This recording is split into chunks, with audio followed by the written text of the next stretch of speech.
Nothing about the Western Conference Finals has gone the way the Warriors expect or are accustomed to. From a loss in Game 1 at home, to a 3-1 series deficit, to rallying back to force Monday night's Game 7, the Warriors are gaining whole new experiences as they search for a second consecutive NBA title. It didn't pan out the way we wanted it going into this series, Warriors star Stephen Curry said. We're taking a different journey. But at the end of the day, we have 48 minutes to crawl ourselves out of the grave and advance. What more can you ask for?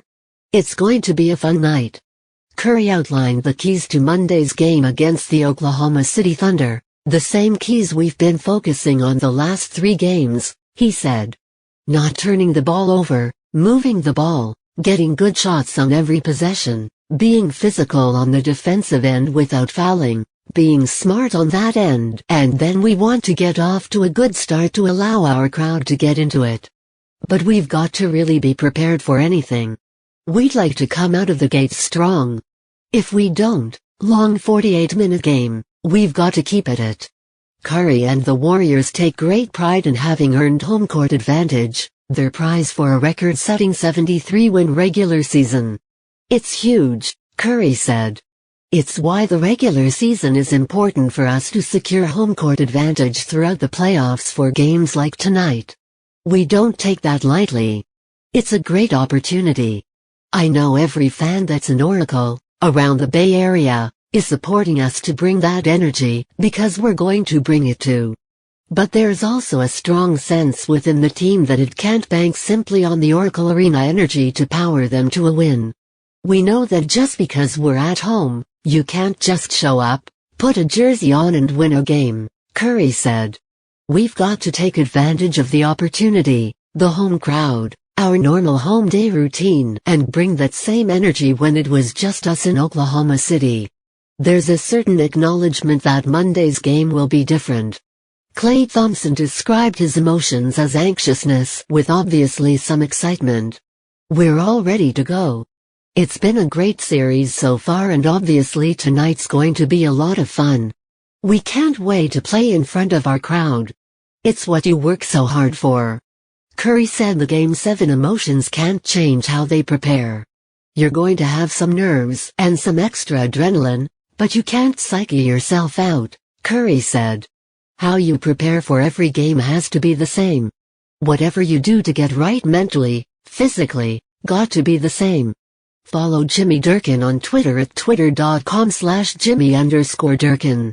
Old, 70%. Stephen Curry, the man with the bad left knee, the swollen right elbow, and the unfairly scarred reputation regarding his toughness, dispelled and possibly shattered all questions about his health and heart on Monday night. Without question, the Warriors delivered a strength in numbers, performance in barely outlasting the Oklahoma City Thunder in a pulsating 7-game Western Conference Finals showdown. But when it mattered most, the MVP was the man once again, 36 points, 8 assists, 5 rebounds and the dagger three-pointer with 26.8 seconds left that blew the roof off of Oracle Arena and cemented Golden State's return to the NBA Finals. Smirk at that, Russell Westbrook. Curry needed backcourt mate Klay Thompson to be the hero in Game 6 at Oklahoma City on Saturday night, and Thompson came through. But in the climactic Game 7, it was the Warriors' point guard who finished the job with the kind of flourish only he can deliver. Despite looking like he injured his right knee on an acrobatic left-handed layup that ended the first half, Curry looked more like himself than he has throughout these playoffs in the second half. Curry was bombing, but he was also penetrating, challenging Oklahoma City's big man Forrest. He was more aggressive than Westbrook, who supposedly sets a standard for point guard aggression. He was the killer, as Maurice Spates is fond of calling him. You're not that good if you don't have no toughness, Draymond Green said. I don't know where that comes from. He's a winner. He competes. And if you compete, you can do anything. Coach Steve Kerr maintained he saw this game coming from Curry.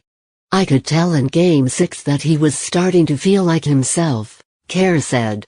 He looked better. He looked like he was moving better. I told our coaching staff Sunday, I have no doubt Steph's going to have a huge game. That's just who he is. And he looked right again. Indeed, he did. It wasn't just the 15 fourth quarter points. It wasn't the 7 for 12 from beyond the three-point arcade, the mind-blowing first half closer, that driving bank high off the backboard and through the net while getting hammered to the floor, established the tone for the climactic finish in the second half. Curry limped to the locker room after that layup, and still looked a bit gimpy when he returned for the third quarter.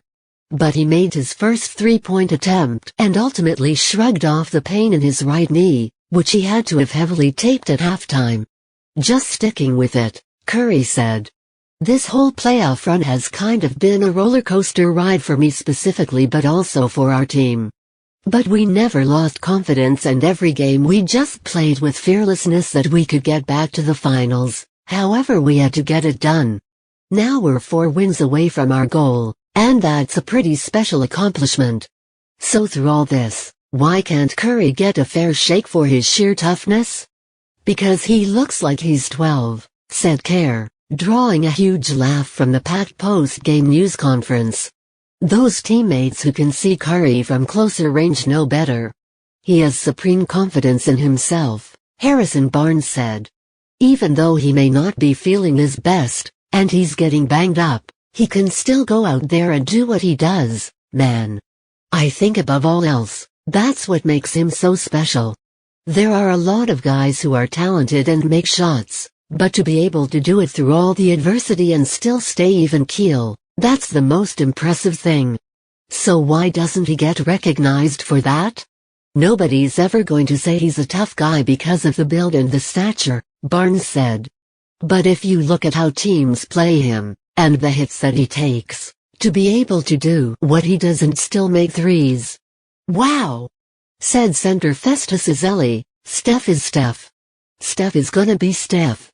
They were doubting him a week ago. But he came through in the clutch and has the heart of a champion.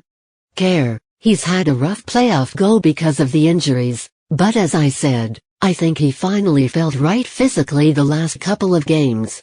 And this is who he is, having a clutch performance in a Game 7. That's Steph Curry. Follow Carl Stewart on Twitter at twitter.com/StewardsFolly. Can you capture every emotion of a landmark season, a timeless series and a classic Game 7 in one moment and one endless howl? If you're Stephen Curry, you can, and you know you absolutely have to. This was catharsis and relief and euphoria and redemption all at once. It came in the final 30 seconds of the Warriors' stirring, climactic 96-88 victory over Oklahoma City at Oracle Arena on Monday. It came after Curry made the last of his 7 three-pointers to seal the Western Conference Finals. It came as the Warriors finished off this incredible comeback from down 3-1 in the series with their 3rd consecutive victory when any other outcome would have ended their historic season. And it came when the two-time MVP, who scored 36 points, 24 in the second half, and made 7 of his 12 three-point tries, glided to the front row of Oracle Arena and let loose.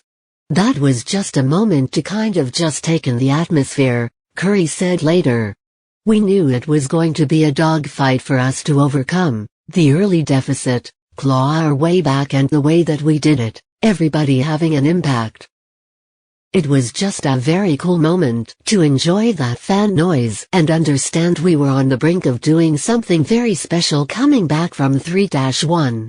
Yes, that was all of Curry right there, all of what he believes about himself, his team, and the Warriors' place in the sports universe. They have one more series left, an NBA Finals rematch against LeBron James and the Cleveland Cavaliers, which starts Thursday at Oracle. But the Thunder pushed the Warriors so hard they almost broke in this series, Curry included. So much was in jeopardy throughout this series and throughout these playoffs as Curry first hurt his ankle, then his knee, then became the NBA's first unanimous MVP, and then played poorly in Games 3 and 4 against the Thunder. That was in there, expressed in the best way Curry knows how. He roasted the Thunder defense in the second half, then he stood and roared. Obviously, him being the MVP of the league, the face of this franchise, you feel responsibility, Draymond Green said of Curry. To come back from 3-1, with him obviously being a huge part of that, he's definitely going to show some emotion. Because it's an amazing feeling. The Warriors started slowly in this immensely pressure-packed situation, fought back to trail by only 6 going into halftime, then received many large contributions from many of their players not named Curry. There was Green's physical presence, Klay Thompson's shooting, Andre Iguodala's marathon 43-minute performance and bonus minutes from Festus Ezeli, Anderson Varejao and Leandro Barbosa. But this was Game 7, and Kevin Durant and the Thunder weren't going away. The Warriors had to fend off the Thunder one last time to protect this historic 73-victory season, and Curry was, as always, the leading light.